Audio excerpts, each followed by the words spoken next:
Lihat mas, peta corona dunia ternyata yang paling banyak kena adalah Amerika, Cina, dan Eropa. Inilah perang sesungguhnya. Inilah komentar sahabat saya, seorang profesor yang mempunyai gelar doktor di Harvard, yang lama bergabung di lembaga think tank Amerika Brookings Institute dan Peter Peterson berdiskusi kemarin. Di mana link WHO yang dia katakan langsung saya buka. Confirm, Cina, Amerika, Eropa terbanyak jumlahnya terpapar corona, ditambah prediksi bulan Juni akhir dunia akan terpapar 10 juta orang, bahkan September dunia akan terpapar 30 juta orang, prediksi WHO tersebut. Dia melanjutkan, ketika tentara Amerika pulang dari Wuhan kemarin dan diketahui menyebar virus oleh pihak Cina, maka kurang dari 2 hari martir Cina ke Amerika melakukan operasi intelijen, melakukan infiltrasi ke Amerika, menyebar virus di Amerika, juga menggunakan ludah. CIA marah sekali karena kecolongan hal tersebut. Ini perang sudah, ini hancur-hancuran kedua negara ini pasti saling serang, dan dunia, kalau Italia dan Iran itu bisa jadi keteledoran pemerintah mereka yang membuat kebijakan longgar, bukan karena serangan langsung, tapi memang dunia sudah terpapar semua. Yang dua negara itu tadi, Cina dan Amerika, itu awal memang saling serang. Percaya saya, demikian beliau mengatakan di awal pembicaraan. Sebentar Prof, boleh saya tanya hal yang sederhana? Maklum, sejak dari akademi dulu sampai sekarang otak saya selalu memulai dengan 2 pertanyaan. Siapa yang diuntungkan, dan apakah corona ini fenomena by design atau by accident? Corona ini ada yang merencanakan atau jadi sendiri secara alamiah? Kemudian kalimatnya mengalir panjang yang disarikan saja agar lebih singkat. Sejak 2018, Bill Gates pernah mengatakan 70% manusia di dunia akan terpapar virus pandemi yang mematikan, dengan tingkat kematian bisa mencapai 30 juta orang. Karena itu dia memiliki program ID 2020 sejak 4 tahun yang lalu, yang membuat manusia nanti akan dipasang sejenis data semacam tato dan terkoneksi dengan big data ketika mereka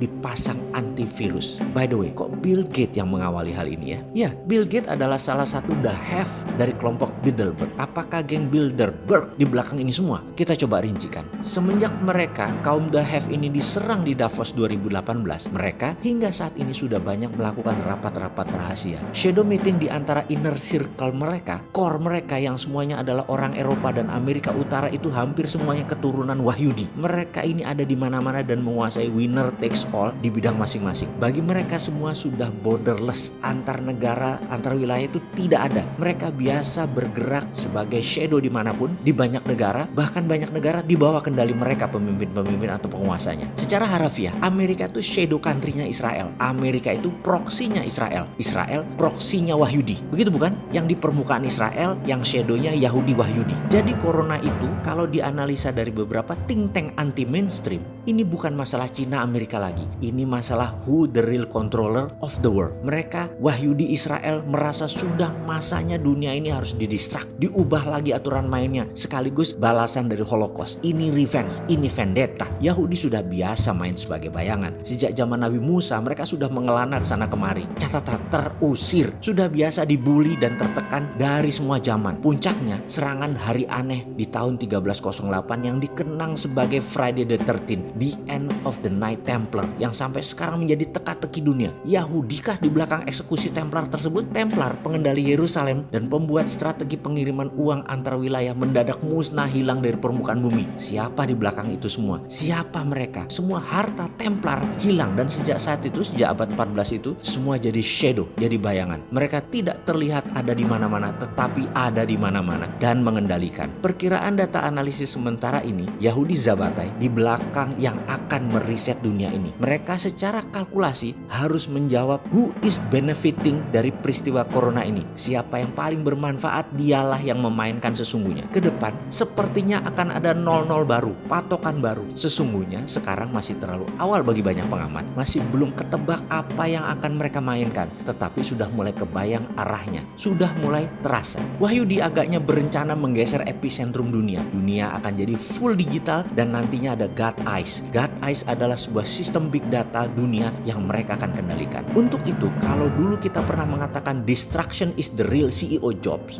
di mana CEO yang bagus adalah pemimpin yang bisa merusak bisnis mereka, menggantikan model dengan yang baru dalam sekejap tanpa kehilangan omset dan profit. Inilah yang geng Wahyudi sekarang lakukan. Mereka sekarang melakukan perusakan atau distraction terhadap sistem yang selama ini dianggap mereka sudah korup dan melenceng dari tujuan awal mereka. Dan meriset dunia ini adalah purifikasi atau pemurnian grand plan mereka. Ini sesungguhnya kesempatan Indonesia bermain. Ini kesempatan Indonesia lepas dari keterikatan dan ketergantungan. Indonesia harusnya baca ini dan buat grand plan sendiri. Apa grand plan Indonesia ke depan? Gunakan 3 jurus yang selama 9 bulan ini kita dengungkan. TINA, TINA, there is no alternative adalah kebijakan moneter. Tidak ada alternatif lain. Bunga deposito di bank 0%. Dengan bunga 0%, maka 50% dari uang senilai 5.300 triliun dana pihak kedua dari masyarakat keluar dari bank dan menjadi sektor produktif. Kedua adalah printing money berbasis proyek 12 lapis tanpa unsur impor. Ini harus dibuat rencana yang namanya cost accounting, dihitung secara rinci sekali. Kain misalnya akan dibuat, maka 6 lapis ke bawah harus dibuat rinci.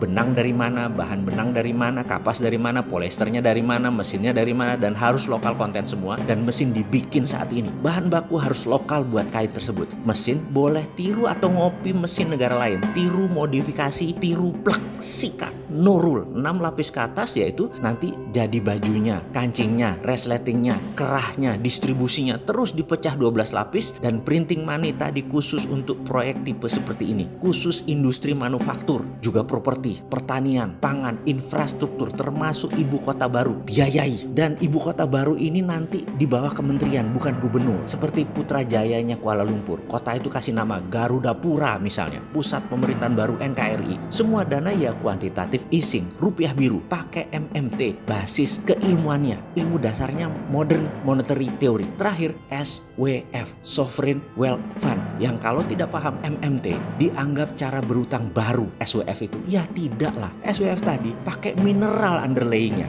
Hitung seluruh mineral di Indonesia itu milik negara. Nikel, batu bara, emas, bauksit, timah, thorium, uranium, dan lain sebagainya. Intinya ketiga solusi tersebut adalah modern economic model yang menggunakan MMT, modern monetary theory instrumen, yaitu printing money, TINA, dan SWF. Sederhana ilmunya. 7 doktor ilmu ekonomi yang selalu menjejali saya dengan beginian dalam 5 tahun terakhir cukup buat membantu Indonesia ke depan menyalip di tikungan rencana besar Wahyudi. Kita colong. Rasanya Amerika dan Cina di bawah kita setelahnya. Kalau kita berani melakukan 3 hal, akibatnya nanti apa? Kita perang dengan Wahyudi akibatnya. Beranikah sahabat semua, putra bangsa NKRI garis lucu perang lawan Wahyudi, atau memilih cakar-cakaran sesama anak bangsa?